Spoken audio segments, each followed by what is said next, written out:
You're listening to the Mark Hatfield podcast. You want to go fight some crime? Hatfield trip.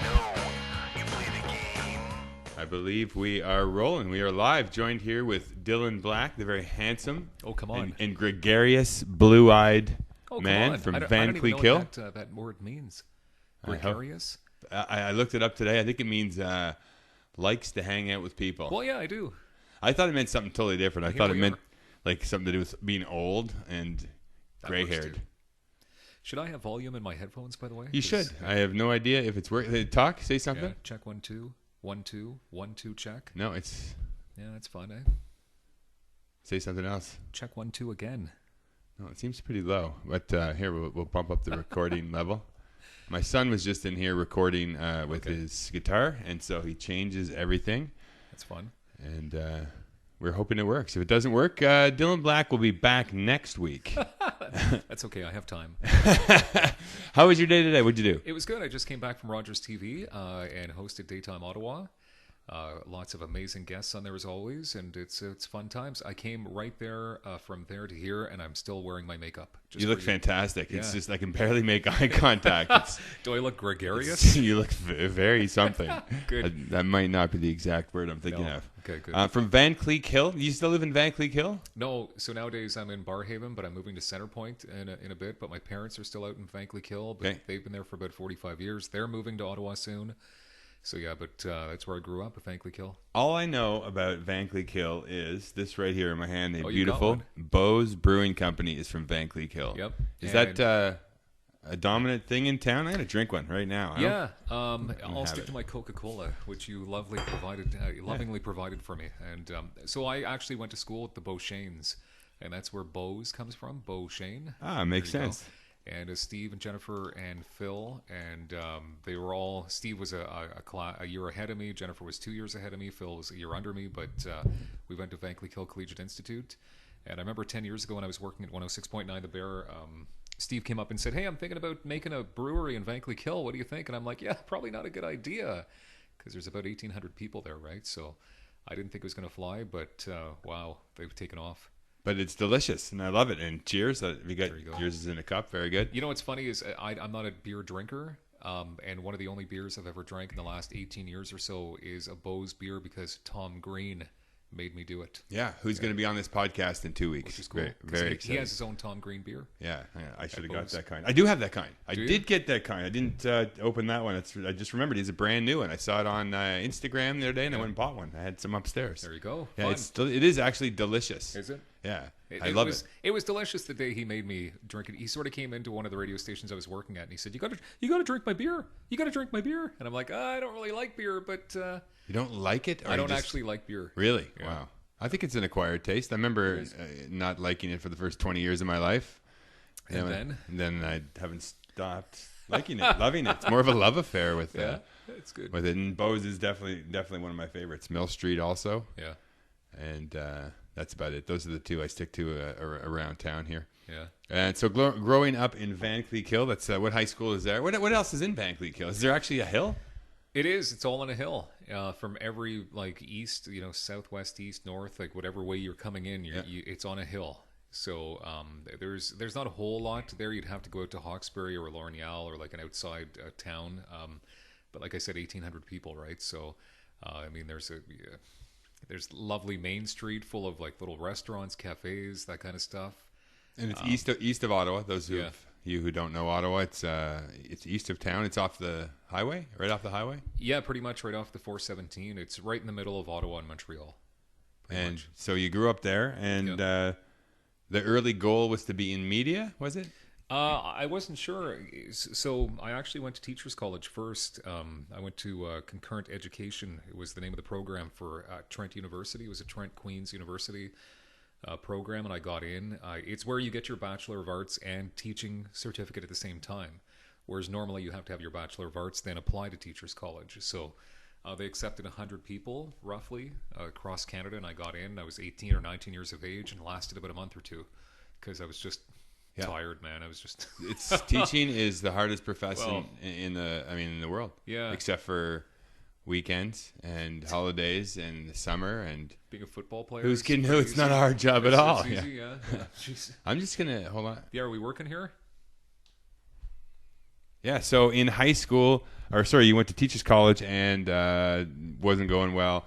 Then when did the media? How old were you when you started thinking of media? Because what is your goal? Is it to be TV, radio, both, anything? Well, I mean, I'm sort of lucky because I would say I'm living my dream, right? So, because every day I get to, so I'm on Boom 99.7 and then I'm on Rogers Daytime, so I get to do television and radio. Yeah. And now I have a role at Yuck Yucks, as you know. So it's sort of like television, radio, comedy. I get to ring announce. I get to do special events, emceeing. Like it's just I get to do all the things that I love doing, and because somebody lets me do it, basically, right? So, I've reached my goal. I mean, 20 years in, too, right? So nice. So early on, was there a thought like I point in that direction, or was it just let's take a step in that direction, see what happens? I'm not sure. So I was a student council president in high school, and one of our roles was that we had to read the morning announcements every day at Vankleek Hill Collegiate Institute. So I used to read them, and people would come up to me after and do that whole like, "Oh, you got a good voice. You should be in radio," kind of thing, right? And so I thought maybe that would be a lot of fun, but I got this opportunity to go to teachers college, so I thought I'd do that first, and it just wasn't for me. I mean, I was run down from all my, because I had a lot of extracurricular stuff in high school, and I wasn't ready to read a novel a week, because that's what it came down to, university life, right? So I took the rest of the year off and then went to Loyalist College in Belleville, and graduated 2 years later and landed in Ottawa Radio in 1999. So you didn't go to Algonquin? No. Okay. Loyalist. And then what was the first job here, and who did you meet? So my first job in Ottawa, I was lucky to get it before I graduated, was at Cool FM 93.9, which was like top 40, a lot of fun. And it was kind of neat because I was working with all the people that I sort of grew up listening to on the radio. So it was part-time, it was overnights and promotions. And I just couldn't believe it. I'd sit in that studio at night and think like, wow, this is the studio I listened to. Yeah.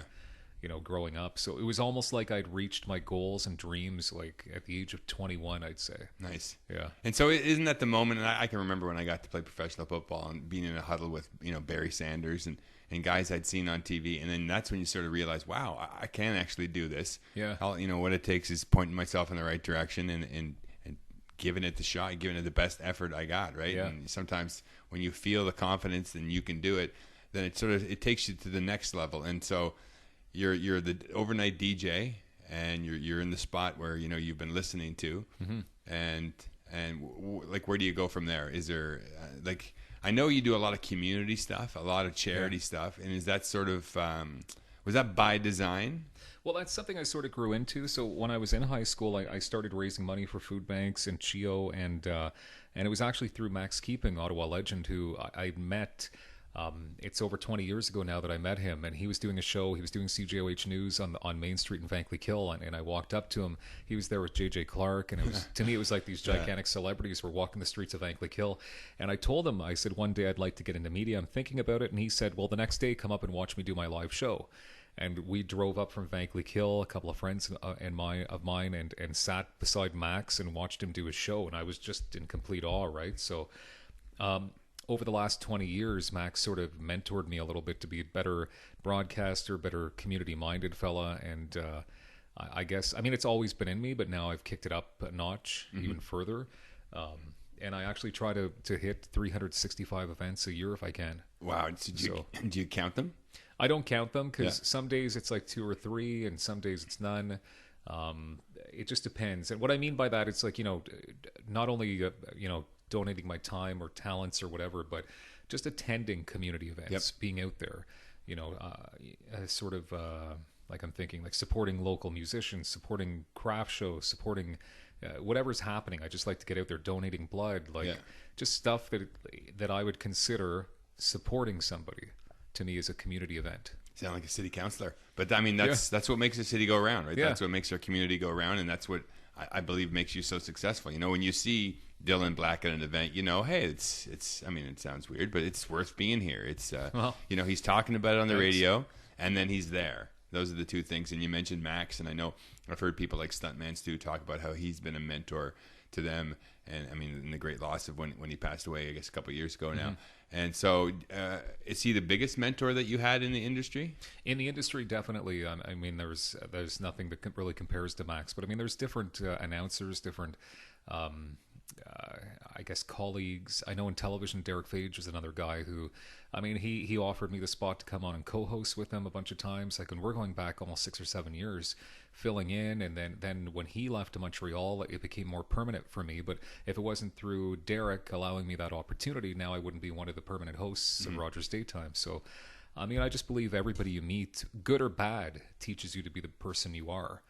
I like it when people are kind of, there's a handful of people that are just maybe terrible people. I kind of like those because it teaches me to not be that way. Yeah. I hear the way they're spoken about, I see the things they do, and I never want to do that. So it's sort of like a reminder of stay on the right path so you are not spoken about like that. That's, I mean, you can get your motivation anywhere, right? Like, and if it's to be not like something and not the person that people are saying negative things about, for sure. So Max Keeping, since I was a small child, was the guy on TV, and I mean, he was the Dylan Black before Dylan Black. He was the guy who talked about things. Then you'd go to them, and he'd be at the 67s game. Yeah, And so, did you follow that example? Is it sort of something that he set before you? Yeah, I mean, I'm not sure exactly where the exact moment in time I got it from, but I know he was definitely a role model. I just believe, like, I'm asked to do a lot of events or show up to this or show up to that, and if people take the time to ask me to be there, I will find a way to make it happen. It's very rare I say no. I mean, I'm not married, I don't have children at this point, so I have that freedom, I guess, or not freedom, maybe that's a terrible word to use, but like luxury, I guess, or spare time, that I'm not focusing on other things that other people obviously put millions of hours into, right? So I just find a way. Do you think you're giving up having a family to do these other things, or is it, you think, it just hasn't come about? It just, I don't think the perfect scenario has presented itself yet. Yeah. So, I mean, there's only a certain amount of time every single day. Yeah. Right. And to be someone's dad too is going to cut into those 365 events. Yes. Right.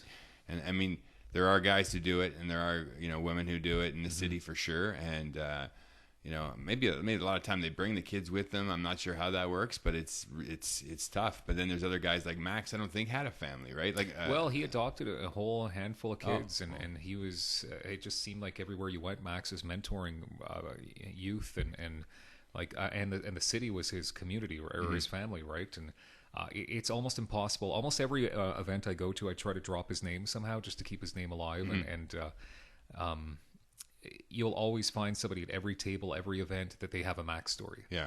And they always go on like they knew him. Yeah, because that's the way he made you feel, right? Yeah. That you were a part of his family. Yeah. He was definitely a big shot. And I can remember as a child, like, seeing him at Rough Riders games, and it was a big deal. And, I still remember the 3 times in my life I saw him, and the 1 time I spoke with him, right? So, yeah. And to become a big deal in Ottawa is one thing. And I'm sure he could have, been a national sort of figure in that way, and I don't know him. Is it something that he just wanted to be in Ottawa, or is it? I think Ottawa was his home. Yeah. I don't know 100%. I think he was offered roles outside of Ottawa in his earlier days, but he just made this, his community, and I think that's sort of the issue that I'm up against, or something that I deal with. I mean, there's been opportunities for me to leave the city in the past, and I just, I've built something here. I know so many amazing people. It would just be, I think it would be a step back. Even if I got a bigger position, I think it would be a step back, because all of a sudden I have zero community behind me. Yeah. Whereas here I've built up this army of amazing support. That's right. That is invaluable and worth its weight in gold, right? So I'm sure that's what Derek Fage, what he was thinking about when moving to Montreal, right? He moved to Montreal. Yeah, he moved to Montreal, and I know that it wasn't an easy decision for him. His wife and family are still here, and I don't know how he does it daily, weekly. So he lives here and drives there? No, he lives in Montreal. Okay. And I believe he sees the family on the weekends. Yeah. And I can imagine going back Sunday nights must be a challenge. Wow. That is a big deal for sure. Yeah. So then you probably, you said you've achieved your goals by 21, being in media, being busy 365 days a year, is you have to have something that you're aiming for that you haven't achieved yet. Well, definitely. I mean, so just to go back to 21, I mean, I really wasn't at 365 events yet, and I mean, I was part-time in radio, and I was, there was a million things that I had to learn, obviously, and I've accomplished a lot of the things that I wanted to in the past. So that's going back to, that's 18 years ago, right? So I landed on different radio stations. I landed on the Bear, as I mentioned, and even that, I used to sit there at night as the evening announcer and listen to all these artists and live concerts we played. And it just sounded like I was a teenager again, right? Or it felt like it, because I was sitting at the legendary Bear Studios, right? I landed a morning show, which was a lot of fun. I've been a part of 22 CHIO telethons. Wow. All these things are just ongoing goals, just to keep this going and see how much I can do. It's like the blood donation. So I'm up to 74 now. And it's more like I just want to see how long I can keep that going. Yeah. Well, that's a definite goal. I mean, and it's measurable too, right? Like, I want to do 100 by the time, you're 40, 45. 39, so you're not 40 yet. I'm getting there, though. Yeah, one day at a time, man. Yeah, it happens, whether you not want to or not. Yeah. For sure. And so the blood, what is that like? I've never donated blood. I don't know if it's fear of them finding out I have some terrible disease when they look at it and they go, oh my God, what have you been doing? Well, the cool part about giving blood actually is because they do test your blood. So every time you do go, it's like a free checkup. Yeah. Because they're making sure that you're healthy and the blood is acceptable, of course, to be used in other people. So they would let you know, obviously, if there's something wrong. That's exactly why I don't go. Terrified. It's probably a good idea. So, but anyway, so it's really, a lot of people are afraid of it. And I think we need to sort of break that stigma that it's just a needle. Because I think we're going to go through worse things as we get older. I use it as a measure or means to toughen myself up. I'll watch that needle go in. I'll sit there and it's really, the whole giving blood process takes about 6 minutes. Really? And they give you a cracker? Yeah, there's crackers at the end. And there's a chocolate bar right there for you if you feel your blood sugar levels low. Extra dark. Yeah, that's the dark chocolate. Well, I'm not giving blood again until mid-July, so I'll take it with me. Okay, very good. Yeah. That's right. Yeah. So how often do you do that? So it's every 56 days that you can give. And so I'm up to 74. And that was something I started in high school. But then in my 20s, I picked it up again, more frequently, every 2 months. So you can do it every, how often? 2 months? 56 days. So roughly 2 months. Every 56 days. It may be different for women. I think they changed the rules a little bit. But to me, they say you save up to 3 lives. And you can't fabricate blood. You can't make it. So, so to me, it's just... if it's true, then what's 74 times 3, right? So I've saved that many lives apparently. So that's awesome. How much do they take? Good. They take a pint. Huh? And usually most people don't even notice that they've taken it. Seems substantial to me. I haven't even finished my pint. It really isn't that much, and the whole process with the questions, and they want to make sure you're safe and all this, and the cookies at the end. It's about an hour. Okay, spend an hour going to your lunchtime after work, and wherever I can fit it in. Oh, cool. Yeah. So I just think it's important. I know when my mother was giving birth to my brother in the early 70s, she hemorrhaged or something went wrong, and she needed blood transfusions, and if it wasn't there, that's the problem. That's the catalyst. That's what started the... That's one of the reasons why I do it. I just think, if I had a child or, if somebody important in my life needed blood and it wasn't there, like, what would happen? They would die, right? So... Yeah. It takes an hour of my time to possibly save somebody. That's awesome. Yeah. What are some other favorite charities? So obviously the Max Keeping Fund for Kids at CHIO, Children's Hospital of Eastern Ontario. I do a lot of work with the Children's Wish Foundation. God, off the top of my head, it's just... That seems like a lot. Yeah, but, Canadian Blood Services obviously is important to me. Yep. There's an organization in town that I'm the honorary member of chair member for, it's called Ability First. I'm the honorary walk chair for JDRF, which is to fight juvenile diabetes.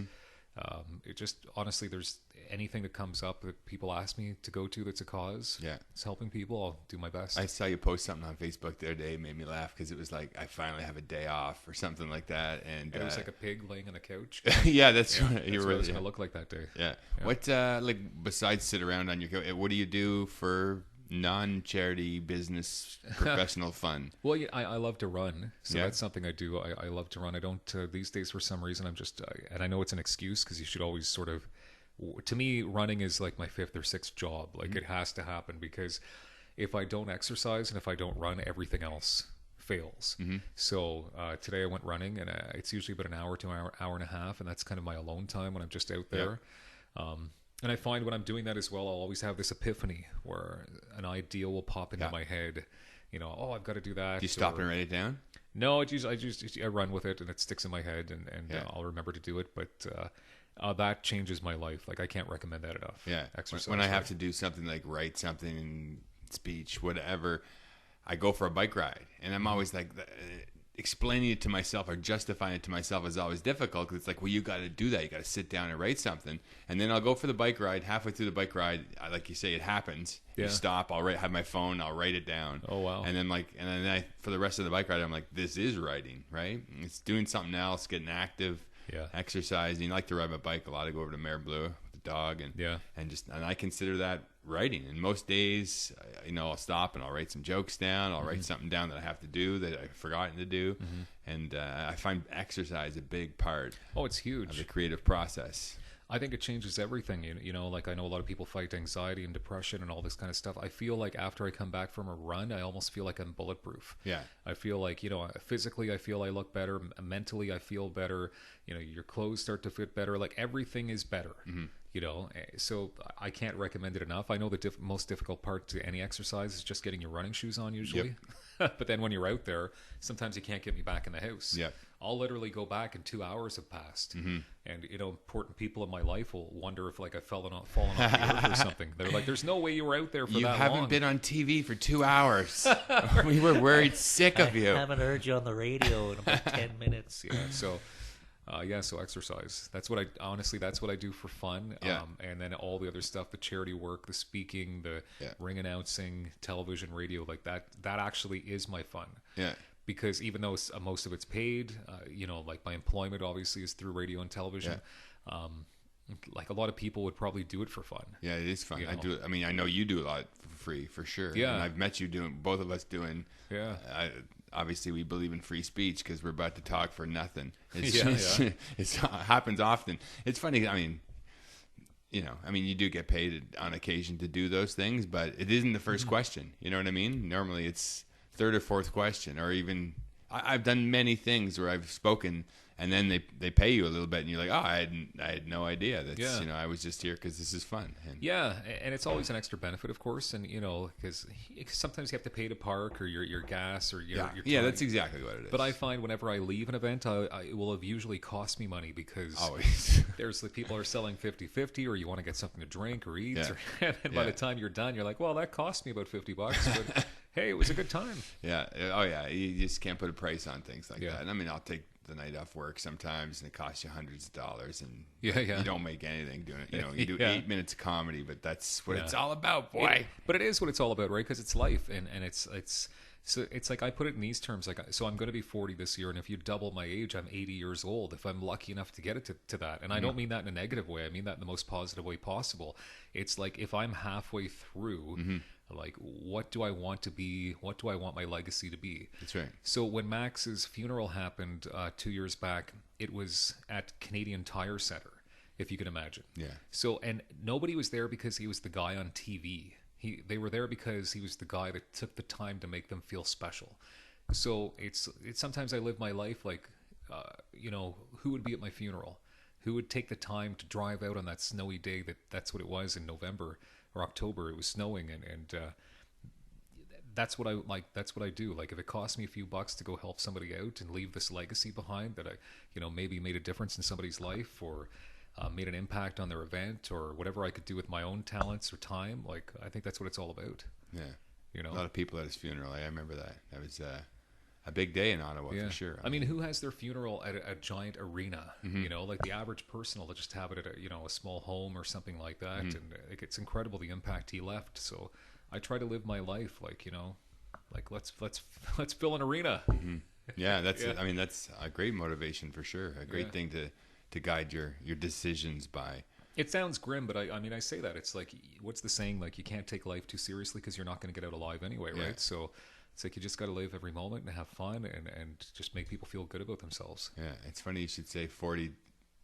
Why did I make you feel bad? No, yeah, because that's how old I am. No, today is my father's birthday. He's 81 today. So wow. Yeah, and he's doing all right. He's in the West Coast. I spoke to him this morning.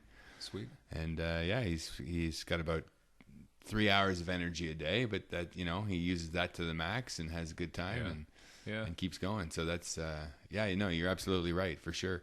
And so I mean, life for everyone isn't easy, and there's always struggles, and it's often those struggles that sort of propel us forward. And as we look back and we see the things that have gone wrong or things that didn't go the way we wanted, those are the things that have made us, take the steps that got us to where we are. What are the things that you look back on and say, that at the time was horrible and I didn't think I could go on, but I did? Oh, wow. You know what? I mean, loss of employment for sure. It's happened to me. Unfortunately, that's one of the negative sides of media, where you're okay one day and the next you're gone. So, and it's happened to me 3 times. And believe it or not, I have a funny statistic. So I keep going back to 106.9 The Bear, but I lost my job at The Bear 3 times in my career, which is a lot. Yeah. They switched formats once, brought me back. I went to that format. Then they let me go there. And then they switched to Jump 106.9. So they took me off The Bear. They put me on Boom, which was great. But you know what? Every time I learned from it. The same goes to, I guess it's always through loss, really, that you truly do learn. But relationships, right? Like you're with a certain person and you're with them for years and you think it'll work out, and then it doesn't. And there's a grieving period, but then at the end it's like you move on and you learn from it, and you become the person you are through all these experiences. So that's why I wouldn't want to be a teenager again. I wouldn't even want to be in my 20s again, because they don't know what they don't know.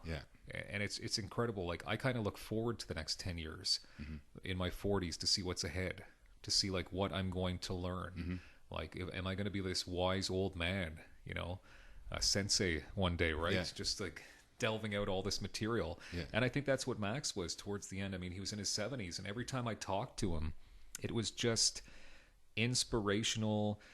He would change my point of view on things in a very positive way. He would make me see things in a different way. Like, I'd always walk away having learned through his experiences, which is cool. Yeah, he's a very positive guy from what I understand. Yeah, it was incredible. That's exactly what I see in you too. It seems to me that the industry that you're in media, it's hard to sort of have a goal, because you don't know what tomorrow brings where you are today. You know what I mean? Like, it's like you say, you've been fired by the same radio station 3 times, right? Like, you can't really make a plan. It's almost day to day, but you have to learn to live in that day to day time, and then almost realize that it is day to day, right? That's exactly how it is in training camp when you go to football, right? Like, that you could, when the coach is calling you, it might be to tell you that you did a great play, or it might be to tell you to hand in your playbook, right? So that's a tough way to live, obviously, right? But and I try not to think about it. I mean, my career right now is going extremely well. Like, I love being at Boom. They treat me incredible. My boss there is actually one of my best friends. Like, we get along beautifully, and they gave me a promotion recently. Yucks with Howard and Chris and Dan. It's just incredible there, right? And Rogers, like, they just keep. They love what I do, and it's not because I'm amazing, this and that, but these are just people that see the value in how hard I work or what I bring to the table, and through that, I mean, it's just this mutual admiration or respect, right? And so yeah, I mean, it's been a challenging career in some regards, and you never know where it's headed, but you just can't think that way, because every aspect of your life is really temporary, right? Yeah. And you just can't, because look back 5 years to your own life, look back 10 years, look back 15. Nothing is the same as it was. No. So that's kind of fun. I look back a year from now, and nothing is the same. Nothing. You look back, you get those messages on Facebook. I mean, even from the way you memories. Look, the memories are, like, they make me cry almost every day. Yeah, because you can't believe it. You can't believe it, especially when you have kids. You have children, and you look, they're so different in a year. Yeah. Yesterday, my oldest son went off to work at a camp for the summer. And I'm like, no big deal. Great, an extra spare room for the summer. Don't have to pay for his camps, his meals. This is amazing. I spent last night crying. Yeah. Like, it was unbelievable. It was terrible. And that's, life is just like, when you're a kid, the first 20 years takes so long. Yeah. But the next 20, from 20 to 40, they go by so fast. Oh, it's ridiculous. And Yeah. I know there's a lot of, like, we have street teamers and we have, like, volunteers at Rogers, street teamers at Boom, and they're all, like, 18, 19. And as I approach 40 this year, like, I do feel like the super ancient guy, because to them, I really am double their age, right? Yeah. So that's like me talking to an 80-year-old. Yeah.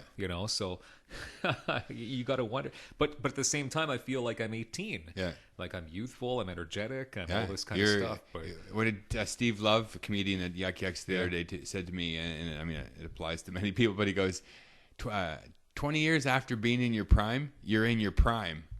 Right. So, I mean, it's just a sort of it's almost a way of thinking. You know what I mean? Like, and I tell my kids that every day when they say, "Oh, you're old." I'm like, I'm in my prime. I'm still on my way up. Right. Yeah. And they're like, "No, Dad, the human body starts to decay at 18. Decay. That's a great word for it. Yeah. I think the fact that my eyes are going too kind of makes me like not realize what's happening to me. But I mean, I feel fantastic, and I often say I've never been in better shape in my life. But I mean, whether or not it's true, I have no evidence. But I think it's just a way of looking at things. Yeah, I mean, I feel like I said, like, I feel like I'm in the prime of my life as well. Like, sure, there's hardships, a lot of stuff, but I keep off social media and all that kind of stuff. I mean, Yeah, like there's a lot of that going on, right? But it's like you still wake up every day and you realize, like, wow, sure, it's stressful to be on TV and radio and the demands of other things, but it's like, imagine the stress of not having those positions. Yeah, you mentioned social media, staying off it, and that's a huge deal. I mean, for the industry you're in, you have to have a presence, right? Do you agree? Like, that's it's huge. I mean, I believe it's brought me employment. Yeah, it's a way to meet listeners and viewers without even meeting them. Yeah. So, what is your social media strategy? Well, believe it or not, I probably dedicate an hour or two a day to social media. So, I mean, I help out obviously with Boom social media, daytime social media. I have my own accounts, Facebook, Twitter, Instagram, and I just think, like, you just need to be relevant. Yeah. But it's also an online resume. Yeah. So you can't be putting up, like, I see a lot of people, I think social media is 95% negative and possibly 5% inspirational. Yeah. But I have these select few. Actually, it's not a select few. It's the majority on my social media. Negative. Every thought that crosses your mind has to be out into the world. I don't understand that. I'll never be like that. No matter what's going on with me negatively, you'll never see me do that. I compare it to, like, so one of the people I look up to, I mentioned, like a J.J. Clark. Yeah. I could never imagine, like, a J.J. Clark all of a sudden writing something just completely... The weather tomorrow, shit, stay in. Or something about his life, or something about just, couldn't sleep tonight. Yeah. FML, I'd be like, JJ, what the heck? Yeah. So it's almost like mental illness exposed. I mean, that's what I look at, and I kind of go, oh my goodness. I don't know what it is. If it's just, I mean, we all put up selfies, we all do this and that, but but guys like yourself or me, it's like we do it because it's part of our jobs in a way, right? Like, you're promoting your comedy shows, you're promoting your inspirational speaking, like I'm promoting radio, television, so we keep the feed from going dark. But the average person who's not really in our fields, I don't understand why they're posting. Sometimes I do it and it's laborish, like I don't want to do it. But I think people just are lonely. They're reaching out. But I don't know. Like, it's obviously difficult to figure out why they're doing it. But it's a different world from 10 years ago. Yeah, none of this existed. No, not even close. And you have to explain that to your kids and how we grew up. And I mean, it's not that it's a better world. It's just you have to learn to manage this world. Yeah. Right. And I mean, none of my kids, 16. How old are they? 16, 13, and 10. None of them have, like, Facebook accounts. It's not cool. I don't know. But they're not. I mean, the two youngers don't even have phones. Even the 16-year-old doesn't. 16 has a phone. You know what? He's gone away for camp all summer. He left his phone upstairs because he had to. That's crazy. Isn't that unbelievable? That's unbelievable because I believe I'm even addicted to my phone. Like, I'm addicted. Like, I can't go. I'll lay in bed and I'll think I'm finished looking at it. Then I'll roll over. 2 seconds later, I better check it again. Yeah. There's nothing there. Tell me something. If you've left home to go to work in the morning and you've driven, I would drive back 20 minutes away. Would you drive back? I would drive back, and you're going to be late for work. You drive back. I have. I've done it before. It's happened before where it's like I'm 10 minutes away or something, and I'm like, I have time. I'll go back. Is that the new, like, my dog ate the homework kind of thing? Something Is that like that. I The forgot reason my why you're phone? late. Everyone's like, oh, understand. Yeah. Well, it's just because I always feel like my phone is my lifeline as well. Yeah. Like my parents could be trying to reach me. Like anybody could be trying to reach me. And the day that I don't have it with me Yeah. is the day that something will happen Yeah. that I should have had it with me. The only time I turn my phone on is when I'm not with the people who I want to be able to reach me in an emergency. Otherwise, I don't leave it on. Like if I'm with my kids and at home, I don't have it. I don't leave it on. I choose when to be to look at it. And But then do you get concerned because you're talking about your dad, right? So where does he live? he lives in Vancouver, or in the West Coast. So would you never be concerned that perhaps you're getting a phone call that's important? Or see, that's I how check I it, think, right? and that's when you say why. I mean, the reason to check it is things like that, and I don't try to think about stuff like bad things that often. And in reality, like what could I do in a bad situation when someone lives that far away?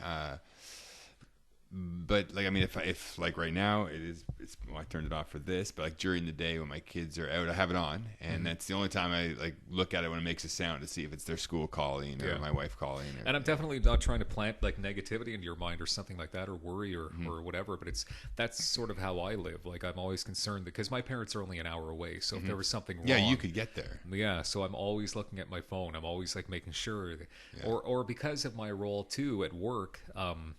I could be needed for the morning show. I could be needed for something like there's something wrong with the music because I'm the assistant music director. So I'm just always feeling like, but it's a 7-day a week, 24-hour, and that's why I feel like I'm addicted. Did you put it airplane mode at night when you go to bed, or is that? No, I leave it on. Wow. Yeah, I leave it on, and I mean, I just put it on vibrate, so I wouldn't even really hear the. But it's on. If it's a phone call, eventually I'll probably hear it. Yeah. But it's just there. So that's the world we're in. It's comforting to know I can reach you 24/7. Oh, you totally can. If you need me to MC, just give me half an hour. That's good. I'll be there. Yeah. So we mentioned year at a time, looking back at a year, looking forward at a year, and maybe you haven't thought of this, but maybe you can now. Like, what do you see that's different in your life a year from now? You know what? I honestly don't even think about stuff like that because another saying is if you want to hear God laugh, tell him your plans. Yeah. So it's sort of That's like a good one. Yeah, I mean, I try to plan for success and I plan for good things. Like you're always learning, you're always keeping yourself healthy. You're always planning for the best outcome. But it's like if I look back a year from now, like I said, I wasn't full time at Boom yet. I didn't really have the permanent spot at Rogers. That happened in September. Relationships have changed. My place of where I'm going to live has changed.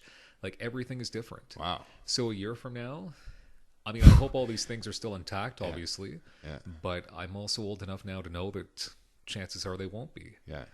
So I really don't know. People always talk about 5-year plans or this or that. Mine is just to stay happy. Yeah, it's a daily thing. Definitely day by daily. day. Like I think that the world is full of depression and anxiety, and I those things I battle with myself too. And it's just like my goal every day is just stay happy, no matter what. Like it is a tough world, and it'll beat you down if you don't just try to do whatever it takes to stay happy. And that's what I do just every day. Like if you want to eat the cheeseburger, just go for it, You do things like that every day? Oh yeah. Nice. Like I eat horrifically, and that's why I run a lot. But like if something makes you happy in the moment, just go for it. Yeah. Go for it. Be happy, because if not, then like the world is tough enough as it is. And you don't drink alcohol. I don't really like alcohol. That makes it harder. Yeah, I mean, I'll drink alcohol if I'm looking to get the job done. Like if I want to get drunk or something like that, then I'll pound back some Fireball whiskey. But those times are far and few between. Yeah. But I don't really do it socially. Like I don't like the taste. It gives me a headache. But unless I'm really going for it, then look out. Then we get at her, get her done. I like that. Done. Very good. Well, the big Canada Day coming up this weekend. What are you doing? Well, I'm on air on Boom. Okay. This weekend, Saturday, Sunday, and Monday from 9 to 2. And I'm not exactly sure what's happening yet. I think my boss is having me out reporting from different areas. Okay. The schedule hasn't gone out yet. We have a special Canada Day Rogers TV episode airing of Daytime Ottawa, so that's prepared for Thursday and Friday. That's going to run. Actually, Friday I'm in Rockland interviewing Sass Jordan. Okay. So that'll be fun because she's there for a festival concert. Yeah, you must have met some amazing musicians. I have. I've been lucky. I've got to interview all my heroes, Yeah, which is really cool. Well, my absolute hero is Michael Bolton. No word of a lie, right? Truth. So that is the truth. And I've had a chance to. I spent a half an hour on the phone with him once. Yeah. And I've met him a couple of times. And that, to me, so this is back in 2002, the first time I interviewed him. It was the day before he turned 50.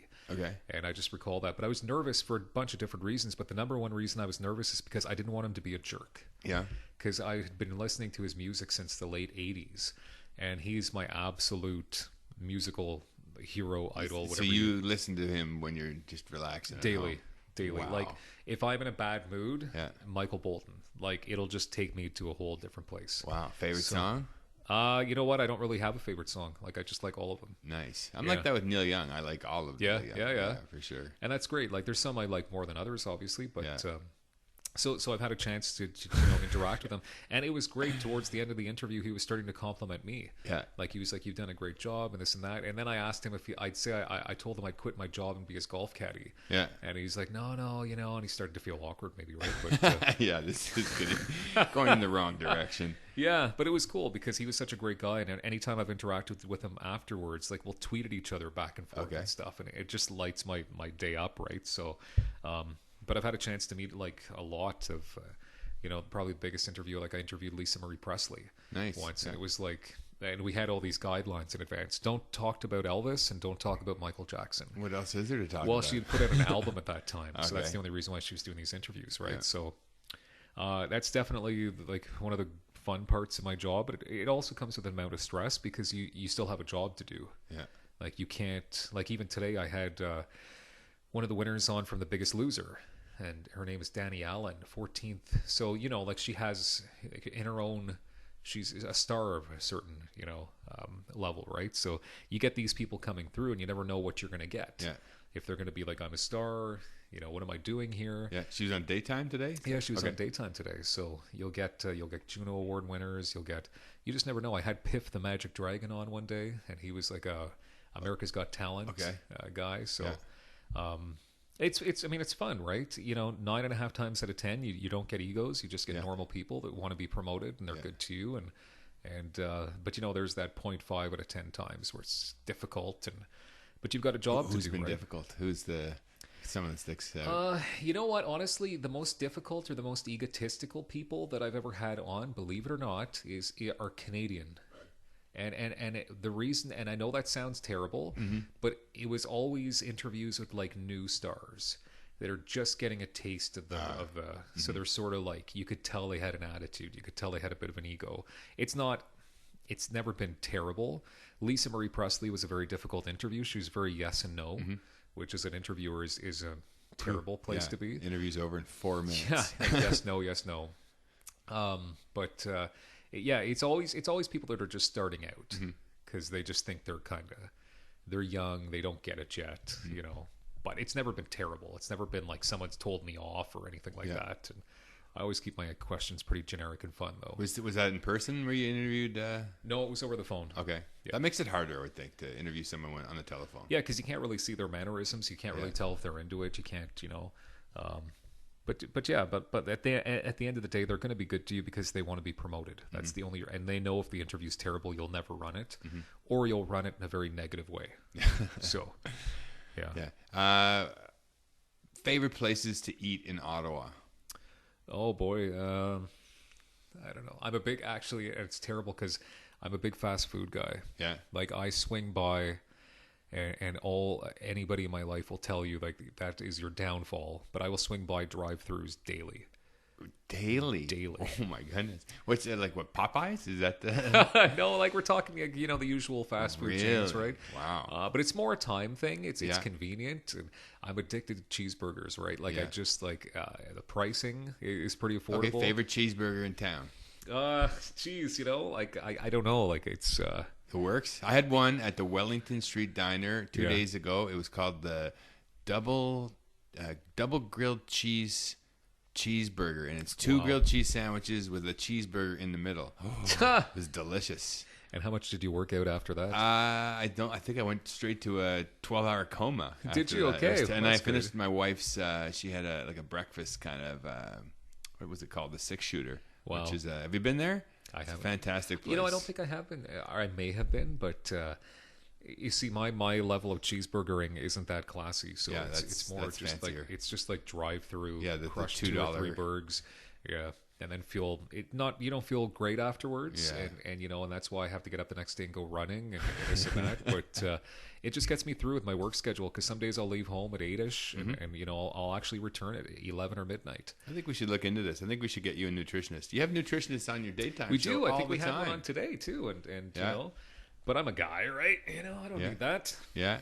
Yeah. That's what I thought too. But since I stopped eating sugar Oh yeah. and mostly stopped eating bread, I've lost 30 pounds. I feel way better. Seriously, Yeah. but difficult to do. At first, the Yeah. first couple weeks is torture. I used to be very like an addictive eater. I would eat a whole box of cookies at a time. Yeah, oh yeah. And now I don't eat any cookies. Right. Really? My only thing is I'll eat a birthday cake at one of my kids' birthday parties. That's it? My kids. Yeah, it's the only time when I have a dessert.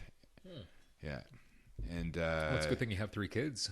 yeah, well, one of their birthdays is the same day as me, so I get a little bit Oh, ripped yeah? off on that for sure. It's 4 pieces of cake a year. Yeah. Which is my wife and 3 kids. So, but yeah, and then now when I have it, it makes me feel super terrible. Yeah. Right, but and I don't have like the desire to eat it anymore. That's It used good. to be like cravings, couldn't control myself. If there was something in the house, I'd be like thinking about it till I ate it. And Oh yeah, it's a major addiction, and Yeah. I know a lot of people think, you know, because you think about alcohol or this or that, like those are real addictions, right? But food addiction, like I believe I have one. Like I can't yeah. stop eating terribly. Yeah. Because it gets me through. Like I said, it helps me with my anxiety. It helps me with depression. It helps me, like it fills some kind of void inside me, right? Mm-hmm. But then it creates a million more problems. Yes. So it's you know, to me, it's like, am I mentally ill because I keep doing this to myself? You know, because every time I do it, I say after I'll never do it again, and then Yeah. within like 5 hours, you know, I'll roll up to the drive-through again, right? So Yeah. convenience and all that kind of stuff, like as I mentioned before. But yeah, I'm not super proud of it.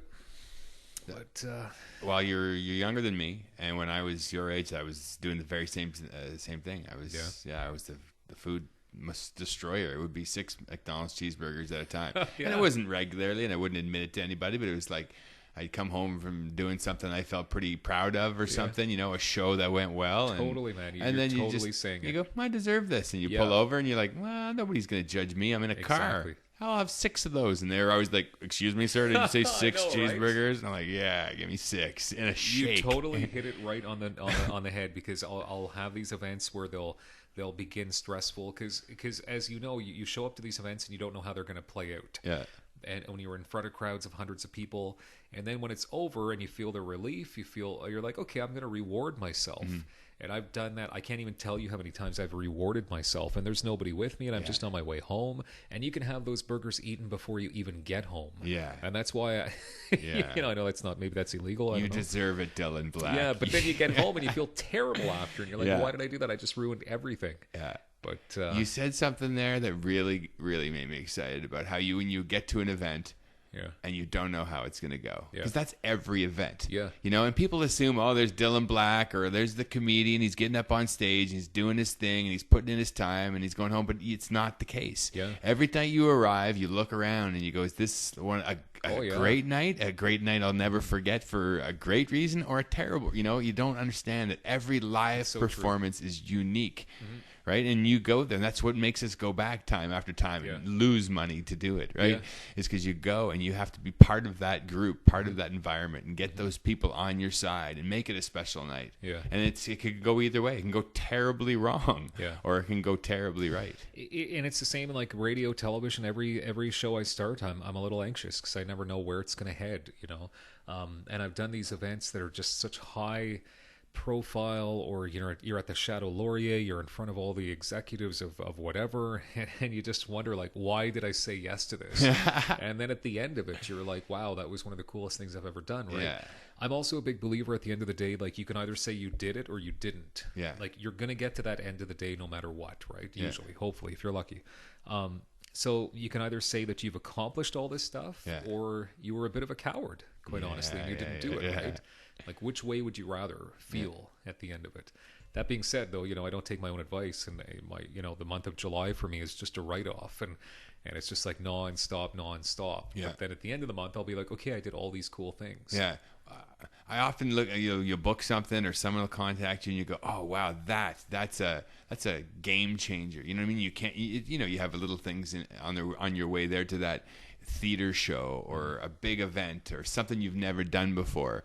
Yep. And then you do it and you hopefully you feel good about it, and then it sort of fades into the past and you're looking for the next one. Yeah. Oh, it's so true. Yeah. What are some of the ones that have stood out in your mind that you've done? So over the years, Blues Fest is always a lot of fun because, and that's coming up as well. I've been lucky to be part of the radio stations that are the major media sponsors, so we get to MC the shows. Yeah. So over the years, I've got to MC, Donna Summer and Bare Naked Ladies and Slash even, and then you're backstage with all these artists too, right? And you get up on the stage and you start yelling and screaming, and people listening don't care what you're saying at all, right? Woo! But there's 40,000 people on any given night, right? And 30,000 people, depending on who's there, right?